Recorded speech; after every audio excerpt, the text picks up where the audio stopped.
Assalamualaikum warahmatullahi wabarakatuh. Perkenalkan, nama saya Alfiatus Sa'diyah, bisa dipanggil Alfi atau Kak Alfi. Di sini kita akan belajar tentang biologi. Biologi itu menyenangkan. Nah, kita akan masuk ke materi tentang makanan dan sistem pencernaan makanan. Kita akan bahas mengenai makanan. Jadi di sini makanan merupakan bahan selain obat yang mengandung zat-zat gizi atau unsur kimia yang dapat dicerna dan diserap sehingga dapat digunakan oleh tubuh. Lalu syarat makanan yang baik dan menyehatkan, yang pertama ada mudah dicerna, yang kedua higienis, mengandung zat-zat gizi dalam jumlah yang cukup, juga mengandung kalori dengan jumlah yang cukup. Nah, di sini seperti pada gambar itu merupakan salah satu contohnya. Kemudian fungsi makanan, yang pertama ada sumber energi, yang kedua ada pertumbuhan pemeliharaan jaringan tubuh, mengatur proses tubuh dan juga perlindungan tubuh. Gambar di samping juga menjelaskan beberapa part-part dari makanan bisa dibagi jadi karbohidrat dan lain sebagainya. Nah, masuk ke zat makanan. Zat-zat makanan di sini disebut juga sebagai gizi atau nutrisi yang terdiri dari makronutrien dan juga mikronutrien. Kalau makro itu diperlukan dalam jumlah yang banyak atau besar, kalau mikro itu kembaliannya. Contohnya, kalau makro itu ada 3, karbo, protein, dan juga lemak. Kalau mikro itu ada vitamin dan juga mineral.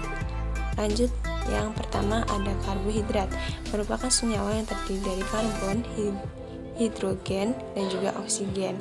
Kemudian dibagi menjadi 3, ada monosakarida, disakarida, dan juga polisakarida.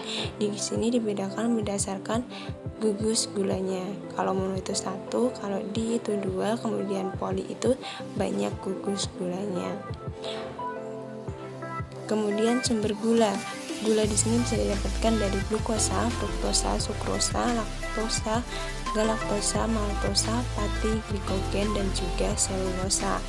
Di sini kita bisa lihat dari gambar kalau ada beberapa sumber gula dari tebu, terus dari susu, dan lain sebagainya. Kemudian sifat gula. Sifat gula di sini seluruh gula itu akan larut dalam air dan tingkat paling rendah itu dimiliki oleh laktosa. Kemudian berdasarkan derajatnya kemanisan itu fruktosa itu merupakan yang paling manis, kalau glukosa itu, laktosa itu yang paling tidak manis. Manfaatnya berhubungan dengan pemanis sama pengawet makanan. Lalu fungsi dari gula itu ada sumber energi, pengatur metabolisme lemak, menghambat protein, juga membantu pengeluaran feses.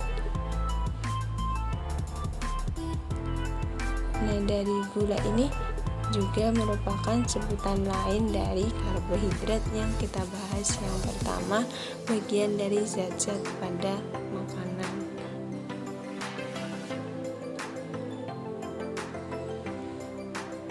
Oke, selanjutnya ada lemak. Lemak merupakan senyawa yang terdiri dari karbon, hidrogen, dan juga oksigen. Untuk protein di sini terdiri dari sama ada karbon, hidrogen, tapi tambahannya ada nitrogen.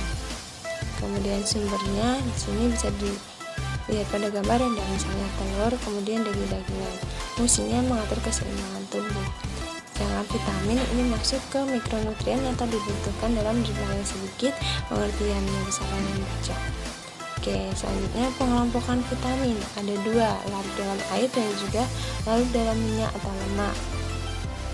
Lalu ada mineral, merupakan kedua dari mikronutrien.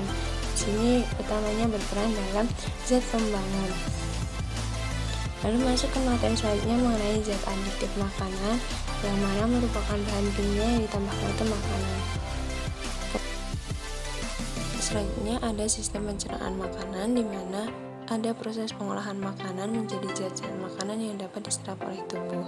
Kemudian ada beberapa proses yang dilalui seperti ingesti, digesti, absorpsi, defekasi, dan juga pemotongan serta penggilingan makanan. Lalu dalam sistem pencernaan ini ada 2, dibagi menjadi saluran pencernaan dan juga kelenjar makanan, di mana saluran pencernaan di sini terdiri dari mulut, tekak, kerongkongan, lambung, usus halus, usus besar, rektum, dan juga anus. Sedangkan kelenjar ini ini terdiri atas kelenjar ludah, lambung, pankreas, dan juga hati.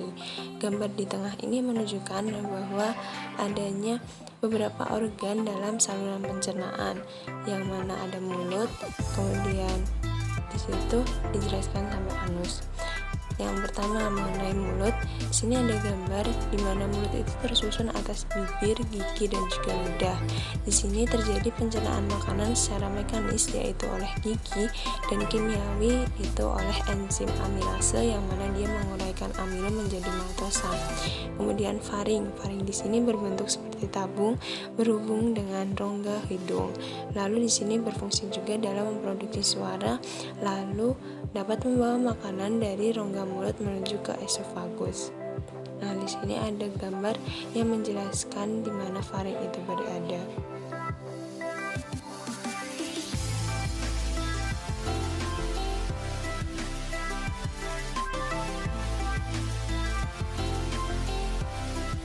Nah, organ yang selanjutnya ada kerongkongan. Kerongkongan di sini berfungsi untuk menggerakkan makanan dari faring ke lambung dengan gerakan peristaltik atau gerakan meremas-remas. Panjang esofagus ini sekitar 25 cm dengan diameter 2,54 cm. Kemudian dalam kerongkongan ditemukan mukosa esofagus untuk memproduksi mukus dalam melumasi dan melindungi esofagus itu untuk menghasilkan, akan tetapi tidak akan menghasilkan enzim pencernaan. Di kerongkongan ini sangat berdekatan dengan esofagus. Kemudian lambung di sini merupakan organ yang terletak pada rongga perut. Bagian atas sebelah kiri terbagi menjadi 4 bagian, ada kardia, fundus, badan, dan juga pylorus. Fungsinya dapat menyimpan makanan selama 2-5 jam dan juga dapat mencerna protein, lemak, serta karbohidrat. Di sini gambar kanan menunjukkan bahwa makanan akan terurai di dalam lambung karena ada beberapa enzim yang berperan dalam lambung tersebut.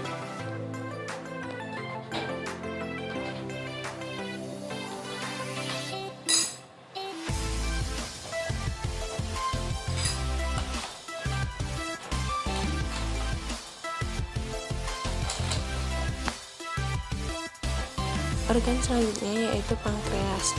Ini letaknya itu secara horizontal di bagian belakang bawah lambung, tersusun dari sel-sel eksokrin yang akan menghasilkan enzim-enzim pencernaan seperti tripsinogen, chymotrypsin, lipase, amilase, dan juga karboksipeptidase.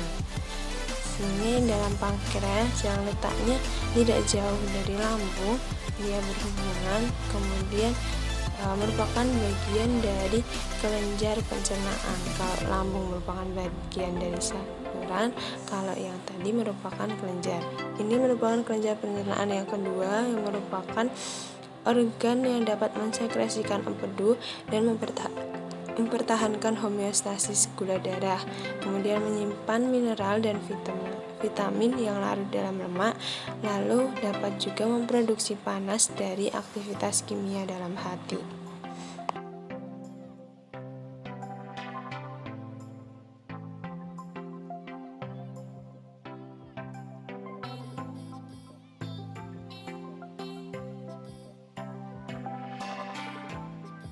Organ yang selanjutnya ada empedu.